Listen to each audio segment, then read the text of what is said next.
Dear students, आज के lecture में हम लोग पढ़ेंगे फैक्टर्स इन्फ्लुएंसिंग कंडक्टिविटी, चालकता को प्रभावित करने वाले कारक।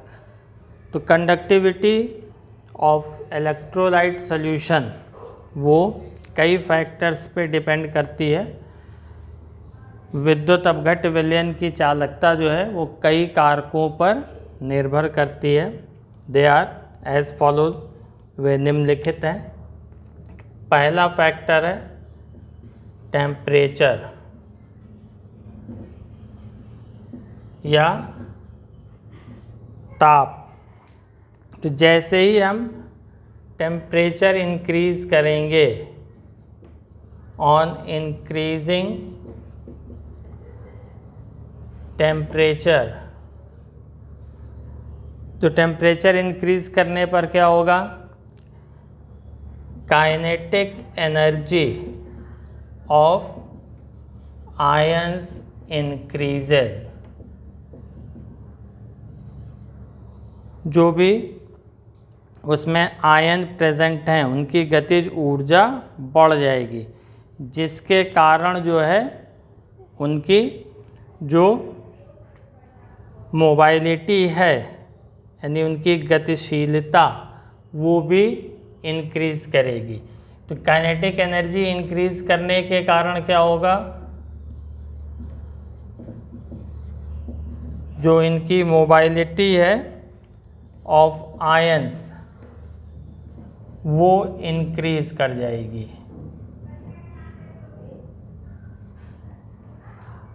ठीक, और इसके इंक्रीज करने के कारण जो है वो कंडक्टिविटी ऑल्सो इंक्रीजेज।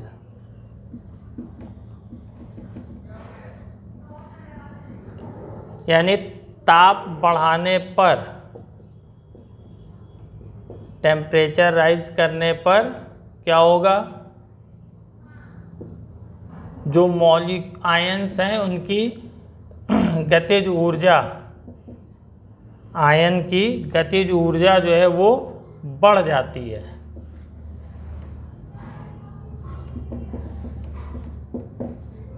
आयन की गतिज ऊर्जा ये क्या होती है? बढ़ जाती है। और आयन की गतिज ऊर्जा बढ़ने के कारण जो आयनों की गतिशीलता है, आयनों की गतिशीलता ये भी बढ़ जाती है, और इसके कारण जो है चालकता बढ़ती है। तो पूरा सेंटेंस मिला करके आप बना लेंगे। ताप बढ़ाने पर जो आयन है उसकी काइनेटिक एनर्जी बढ़ेगी, जिसके कारण उसकी आयंस की मोबाइलिटी इंक्रीज करेगी, और इसी के कारण जो है कंडक्टिविटी भी इंक्रीज कर जाएगी। तो इसमें जो है each 1 degree rise, 1 degree Celsius rise in temperature, यानी प्रत्येक या प्रति 1 डिग्री सेल्सियस ताप में जब वृद्धि होती है तो चालकता या कंडक्टिविटी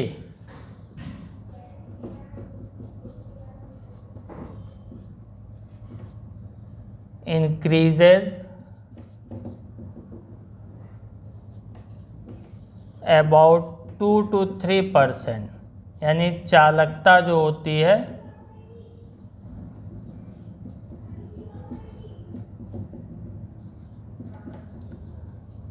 लगभग 2 से 3% बढ़ती है।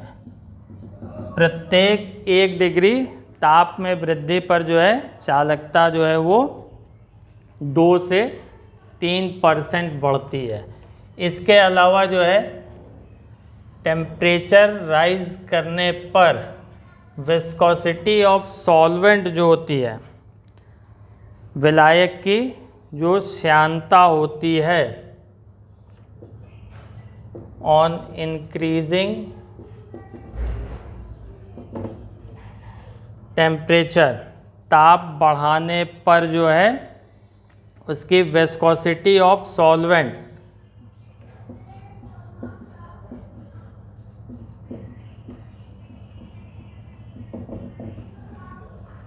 ये डिक्रीज करती है।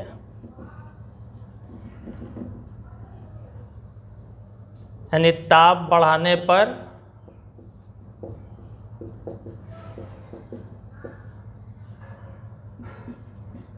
विलायक की श्यानता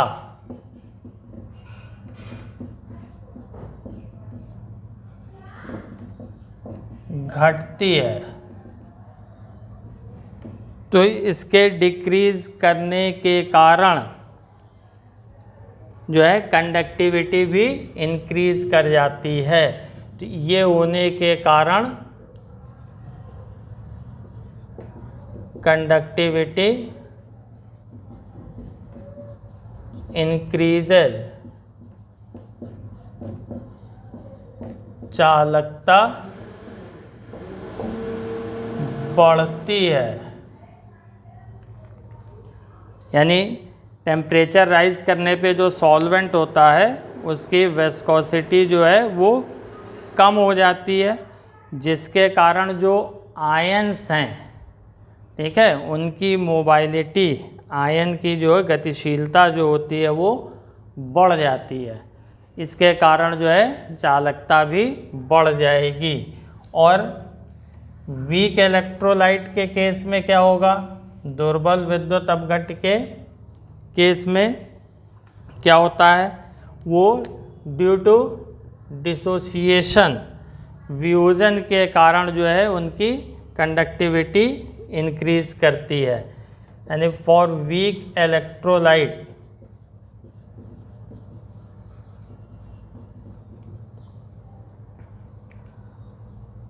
जो कंडक्टिविटी जो होती है वो इंक्रीज करती है।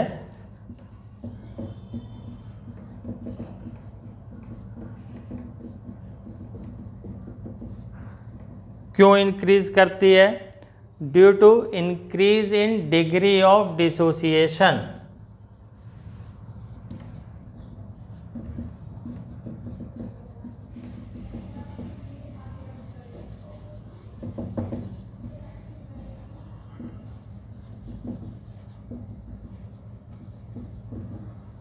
यानी दुर्बल विद्युत अपघट्यों में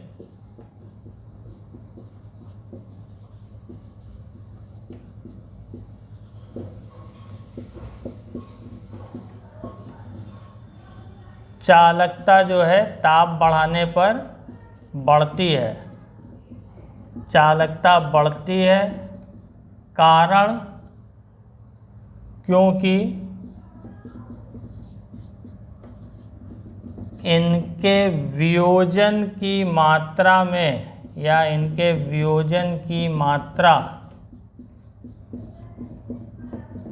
में वृद्धि हो जाती है।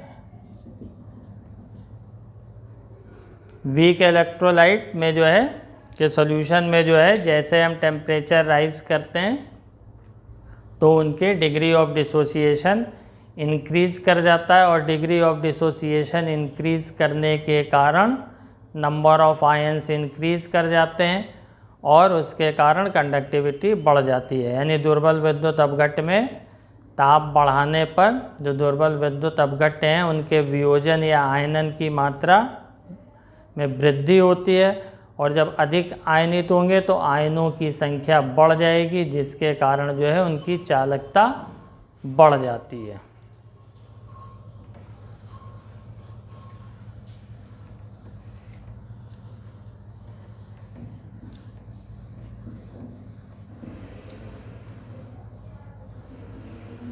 सेकंड फैक्टर है विस्कोसिटी ऑफ मीडियम।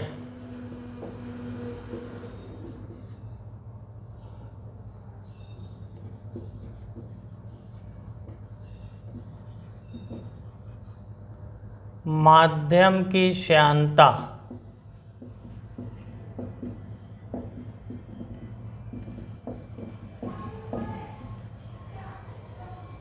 तो माध्यम की श्यानता, विस्कोसिटी जितनी ही कम होती है, जो इलेक्ट्रोलाइट का सॉल्यूशन होता है वो उतना ही अधिक होगा, यानी कंडक्टिविटी ऑफ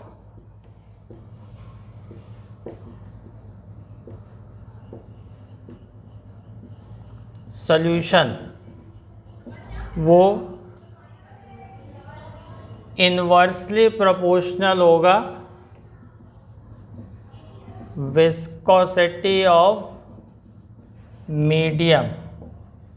माध्यम की श्यानता जो है जितनी कम होगी ये वैल्यू लो होगी तो ये वैल्यू हाई होगी, यानी विलयन की चालकता ये व्युत्क्रमानुपाती होगी माध्यम की श्यानता, यानी श्यानता जितनी कम होगी उतनी ही अधिक विद्युत अपघट्य के विलयन की चालकता होगी।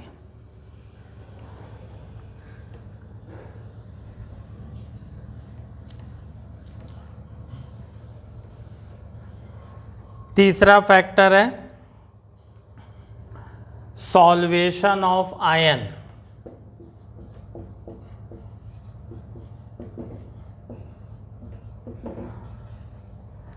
सॉल्वेशन आयन यानी आयनों का विलायकीकरण।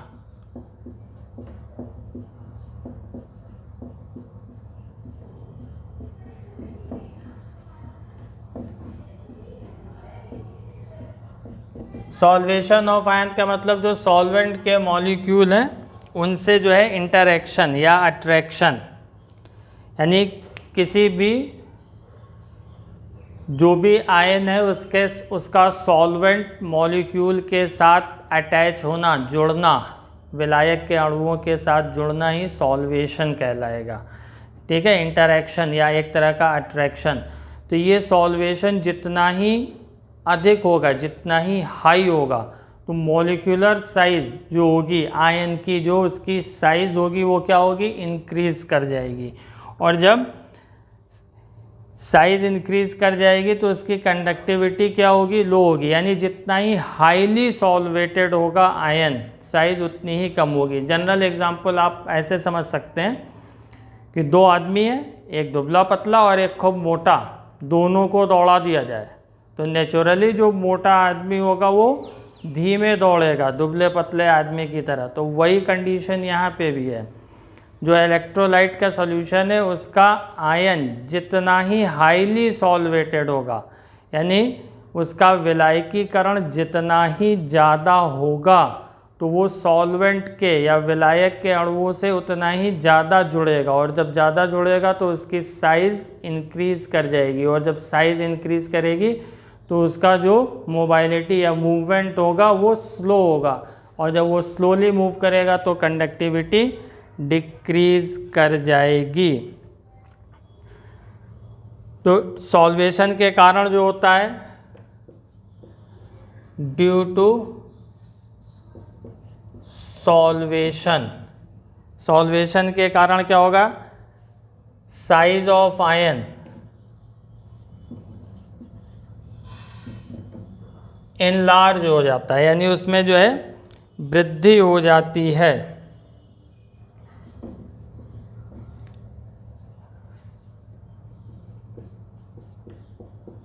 विलायकीकरण के कारण जो है आयन के आकार में वृद्धि होती है, और जब आकार में वृद्धि हो जाएगी तो उसकी मोबाइलिटी जो होगी वो क्या होगी, डिक्रीज करेगी। मोबाइलिटी जो होगी वो ऑफ आयन डिक्रीजेज, यानी आयन की गतिशीलता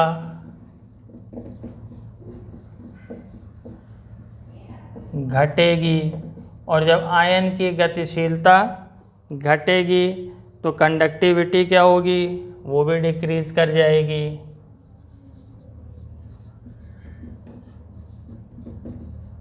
कंडक्टिविटी ऑल्सो डिक्रीजेज,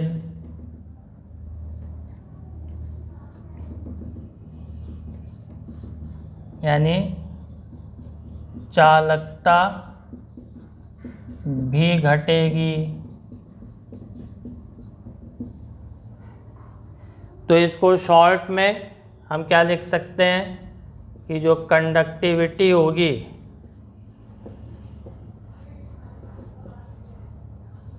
वो इनवर्सली प्रोपोर्शनल होगी सॉल्वेशन ऑफ आयंस, यानी चालकता जो होगी वो व्युत्क्रमानुपाती होगी आयनों का विलायकीकरण।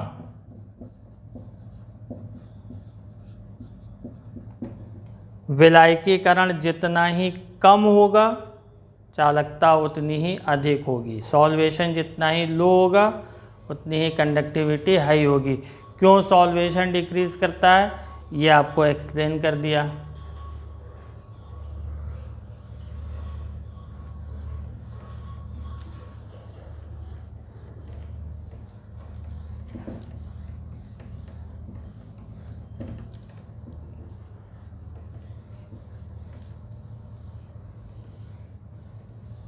अब इसके बाद चौथा फैक्टर है आपका इंटर आयनिक फोर्स।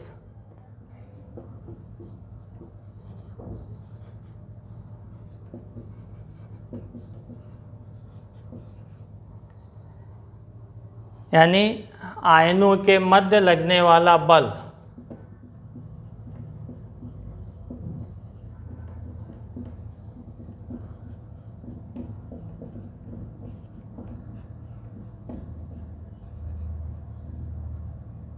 कॉमन सी चीज़ है, आप जान रहे हैं आसानी से, लैंग्वेज से ही क्लियर है। इंटर आयनिक फोर्स यानी दो आयन जो होंगे उनके बीच लगने वाला फोर्स। तो अगर कोई भी किसी भी दो आयन के बीच लगने वाला फोर्स जितना ही स्ट्रॉन्ग होगा तो उसकी मोबाइलिटी क्या होगी, उसकी गतिशीलता वो क्या होगी, कम होगी। और गतिशीलता कम होगी तो कंडक्टिविटी यानी चालकता भी उसकी कम हो जाएगी। यानी अगर स्ट्रॉन्ग इंटर आयनिक फोर्स है तो स्ट्रॉन्ग फोर्स होने के कारण क्या होगा, मोबाइलिटी ऑफ आयन वो लेस होगी और इसके कारण कंडक्टिविटी भी क्या होगी, वो स्लो हो जाएगी। यानी कंडक्टिविटी डिक्रीज कर जाएगी। यानी अंतर आयनिक बल जो है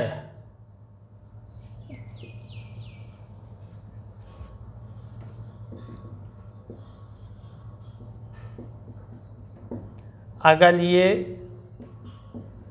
प्रबल है तो प्रबल होने पर आयन की गतिशीलता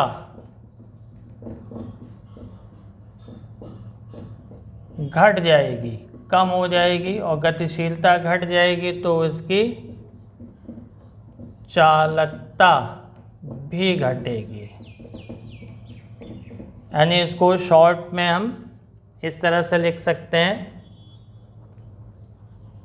कि कंडक्टिविटी जो होगी वो इन्वर्सली प्रोपोर्शनल होगी इंटर आयनिक फोर्स,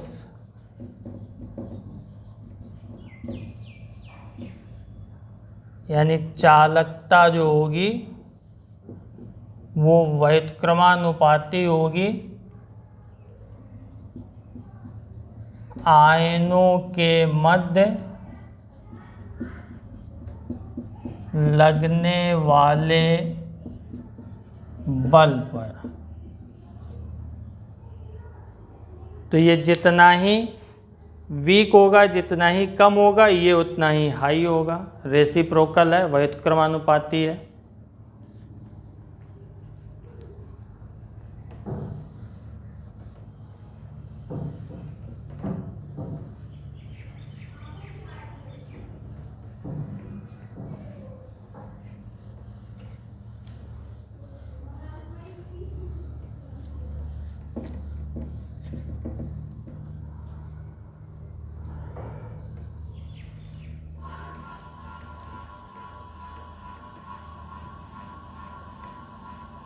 इसका जो लास्ट फैक्टर है, फिफ्थ फैक्टर, वो है dilution.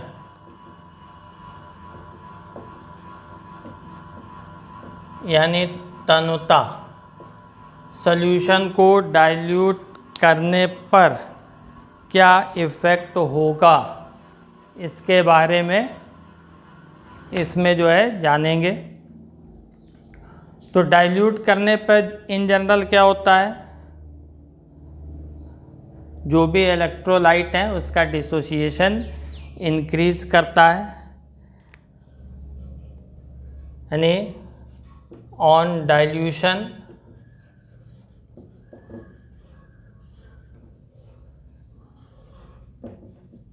Dissociation of electrolyte increases. तनु करने पर जो है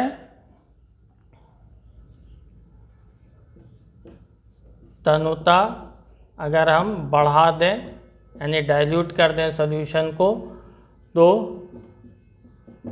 विद्युत अपघट्य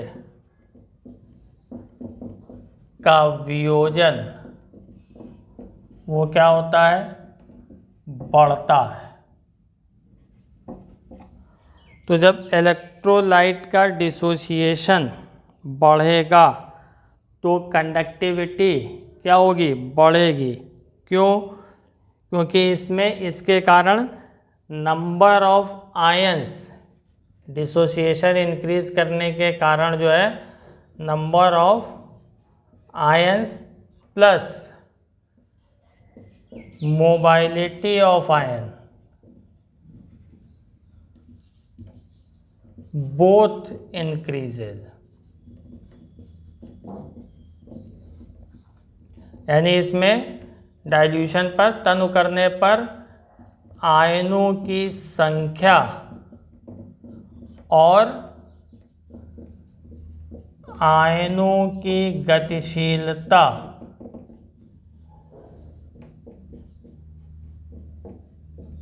ये दोनों जो है बढ़ती है।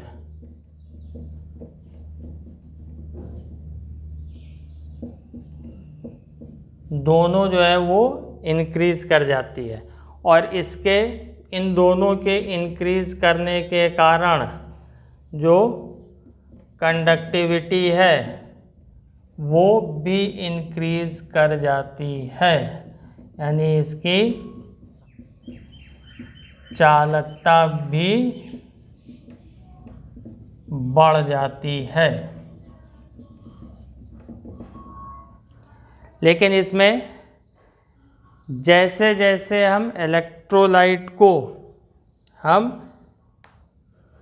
इंक्रीज करते, इसका डाइल्यूशन इंक्रीज करते जाएंगे, तो इनफाइनाइट डाइल्यूशन पर, अब यहाँ पे ये ध्यान रखना है एक चीज़ कि जब हम इंक्रीज करते जाएंगे इसका डाइल्यूशन यानी इसकी तनुता जब हम बढ़ाते जाएंगे तो इनफाइनाइट डाइल्यूशन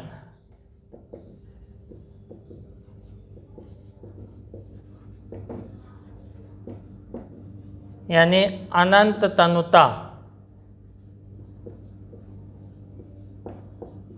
अनंत तनुता पे, इनफाइनाइट डाइल्यूशन का मतलब होता है कि ज़ीरो कंसंट्रेशन, शून्य सांद्रता, यानी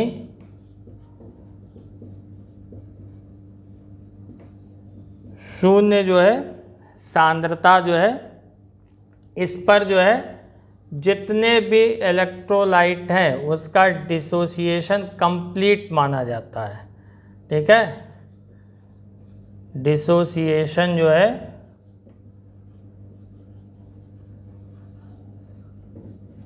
ये पूर्ण माना जाता है, यानी वियोजन पूर्ण माना जाता है, चाहे ये वीक इलेक्ट्रोलाइट हो या स्ट्रॉन्ग इलेक्ट्रोलाइट हो। तो इसमें जो कंडक्टेंस होता है, कंडक्टेंस का मतलब इक्विवेलेंट कंडक्टेंस या मोलर कंडक्टेंस, ये जो होता है वो एक लिमिटिंग वैल्यू पर ये reaches to its limiting value,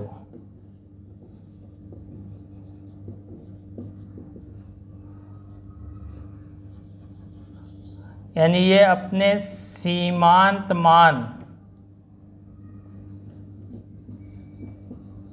पर जो है ये पहुंच जाती है, यानी अब उससे अधिक जो है वो नहीं हो सकता, और इस पर जा कर के जो है ये कांस्टेंट वैल्यू जो है हमें मिलती है। तो इसी को जो है हम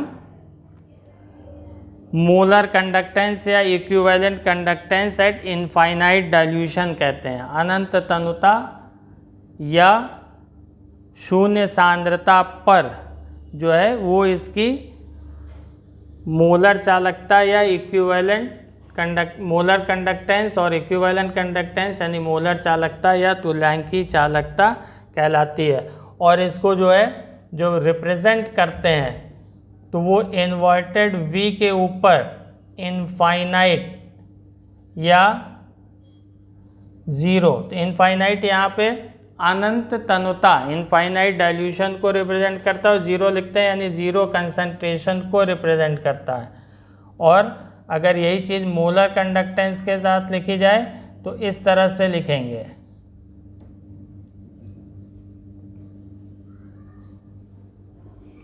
तो ये चीज़ क्लियर होगी कि जैसे डाइल्यूशन बढ़ाते हैं तो जितने भी इलेक्ट्रोलाइट हैं उनका डिसोसिएशन वियोजन बढ़ता है, और इसके कारण जो है नंबर ऑफ आयंस और उनकी मोबाइलिटी इंक्रीज कर जाती है, और इसके कारण जो है कंडक्टिविटी इंक्रीज करती है। अब इसमें ध्यान देने की चीज़ ये है कि अगर हम इसको कंटिन्यूसली डाइल्यूट करते रहें, लगातार जो है इलेक्ट्रोलाइट के सोल्यूशन को हम डाइल्यूट करते रहें, ठीक, इतना डाइल्यूट कर दें कि उसका डाइल्यूशन इनफाइनाइट हो जाए, यानी सॉल्वेंट बहुत एक्सेस में हो और उसके कंपैरिजन में सॉल्यूट नेग्लेजिबल हो, तो वो कहलाएगा आपका डाइल्यूशन ऑन या कंसंट्रेशन ऑन इनफाइनाइट डाइल्यूशन, अनंत तनुता पर जिसको कहेंगे एट इनफाइनाइट डाइल्यूशन। इस पे जितने भी इलेक्ट्रोलाइट होते हैं, जितने भी विद्युत अपघट्य होते हैं, वीक और स्ट्रॉन्ग, सबका डिसोसिएशन कंप्लीट माना जाता है। और इसमें जो मोलर कंडक्टेंस या इक्विवेलेंट कंडक्टेंस की जो वैल्यू होती है वो एक लिमिटिंग वैल्यू, सीमांत मान पर पहुंच करके वो कांस्टेंट हो जाती है फॉर एवरी इलेक्ट्रोलाइट, सबके लिए डिफरेंट होगी लेकिन वो एक कांस्टेंट वैल्यू होगी। तो वही जो है जो वैल्यू होती है वो कहलाती है मोलर या equivalent conductance eight infinite dilution, molar या तुल्यांकी चालकता अनंत तनुता पर, जिसको हम जो आप सिंबल इसका लिखते हैं मोलर और इक्विवेलेंट कंडक्टेंस, उसके ऊपर जो है ज़ीरो या इनफाइनाइट लिख करके रिप्रेजेंट करते हैं। इतनी चीज़ समझ में आई होगी। आज के लेक्चर में बस इतना ही।